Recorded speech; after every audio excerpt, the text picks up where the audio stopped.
பாதையில் கிறிஸ்து நம்மோடு இருக்கிறார்.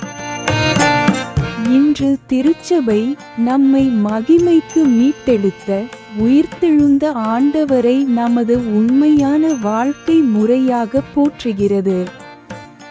அப்பம் பிட்கும் சடங்கில் நாம் அவரை அறிந்து கொள்வதன் மூலம் அவர் தமது பிரசன்னத்தில் நம்மை மகிழ்ச்சியால் நிரப்புகிறார்.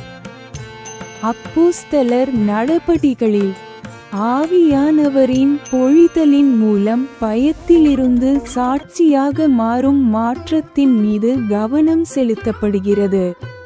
முன்பு பயந்திருந்த ஆரம்பகால கிறிஸ்தவ சமூகம் இப்போது இயேசுவின் உயிர்த்தெழுதலுக்கு தைரியமாக சாட்சி பகர்ந்து அவரை உயிர்த்தெழுந்த ஆண்டவராக பிரகடனப்படுத்துகிறது. சங்கீதம் 15 வாழ்வின் பாதையை நமக்கு காண்பிக்குமாறு ஆண்டவரிடம் மன்றாடுகிறது.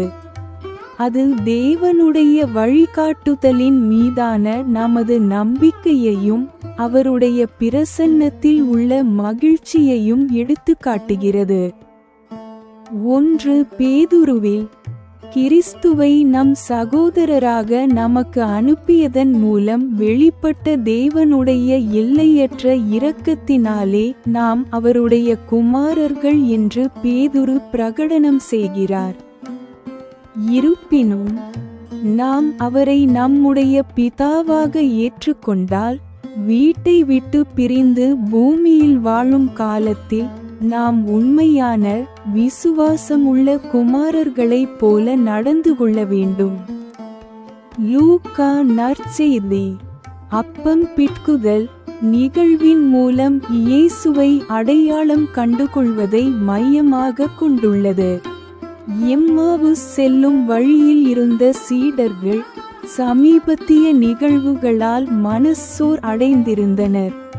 ஆனால் இயேசுவின் வார்த்தைகளால் உற்சாகமடைந்த அவர்கள் இறுதியாக அப்பம் பிட்குதல் நிகழ்வில் அவரை அடையாளம் கண்டுகொண்டு தங்கள் துக்கத்தை மகிழ்ச்சியான ஒரு பணியாக மாற்றிக்கொண்டனர்.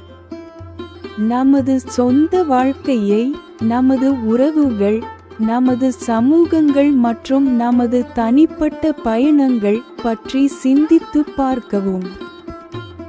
எனக்குள் எதை புதுப்பிக்க முடியும் என்று கேட்கவும் நாம் ஊக்குவிக்கப்படுகிறோம். கடந்த கால காயங்களை கைவிடுவதாக இருந்தாலும், தனிப்பட்ட வளர்ச்சிக்கு நம்மை அர்ப்பணிப்பதாக இருந்தாலும், அல்லது மற்றவர்கள் மீது இரக்கம் காட்டுவதாக இருந்தாலும், மீண்டும் தொடங்குவதற்கு நாம் ஒருபோதும் வெகு தூரம் சென்றுவிடவில்லை என்பதை ஈஸ்டர் நமக்கு நினைவூட்டுகிறது. நம்மால் வேரோடு களைய முடியாத குறைகள் காரணமாகவோ அல்லது திருத்தூது பணியிலோ அல்லது நமது வேலையிலோ கடக்க முடியாததாக தோன்றும் சிரமங்கள் காரணமாகவோ நாமும் சில சமயங்களில் சோர்வையும் நம்பிக்கையின்மையையும் சந்திக்க நேரிடலாம். இத்தகைய தருணங்களில் நாம் உதவி பெற நம்மை அனுமதித்தால் இயேசு நம்மை அவரிடமிருந்து பிரிக்க அனுமதிக்க மாட்டார்.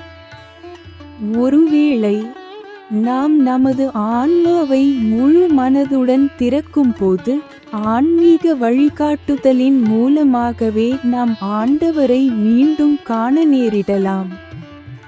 அவருடன் எப்போதும் மகிழ்ச்சியும் கூடிய விரைவில் மீண்டும் தொடங்க வேண்டும் என்ற விருப்பமும் இருக்கும். அவர்கள் அதே நேரத்தில் எழுந்து எருசலேமுக்கு திரும்பினார்கள். ஆனால் நாம் உதவி பெற நம்மை அனுமதிப்பதும் நாம் பெறும் ஆலோசனைகளுக்கு கீழ்ப்படிய தயாராக இருப்பதும் அவசியமாகும். தங்கள் அழைப்பில் நெருக்கடியான தருணங்களை கடந்து செல்லும் சமய பெண்கள் மற்றும் ஆண்களுக்காக நாம் ஜெபிப்போம். அவர்களுக்கு தேவையான துணையை அவர்கள் கண்டடையவும், சமூகங்கள் புரிதலுடனும் ஜெபத்துடனும் அவர்களை ஆதரிக்கவும் வேண்டுவோம். ஆண்டவரே இயேசுவே, எங்கள் வாழ்வின் பயணத்தில் எங்களுடன் நடங்கள். ஏமாற்றத்தாலோ சந்தேகத்தாலோ எங்கள் உள்ளங்கள் பாரமாகும்போது திருமறைகளை புரிந்து கொள்ள எங்கள் மனங்களை திறந்தருளும். அப்பம் பிட்குதலில் உம்மை அறிந்து கொள்ள எங்கள் கண்களை திறந்தருளும். உமது அன்பின் நெருப்பினால் எங்கள் உள்ளங்கள் எரியட்டும். ஆமென்.